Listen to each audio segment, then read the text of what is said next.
Kanti lona ke ongumdlali weSupersport United yena ke uSipho Mbule singaqinisekisa ukuthi ke lo mdlali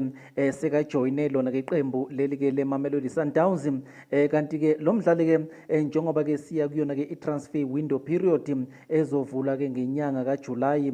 kuona ke unyaka lona ke ka2022 kanti ke lo mdlali ke uzoba ke umdlali ke weMamelodi Sundowns ngesizini ke elandelayo iDStv Premiership isizini ke ka2022 no2023 mawukhumbula kahle ke yena ke uSipho Mbule ke uye wasuspendwa kulona ke iqembu ke leli ke leSupersport United ngeyigameko ke zokuthi azange ke ahloniphe yona ke itechnical team kanye ke nabadlali bayo kubalo ke iqembu ke leli ke leSupersport United.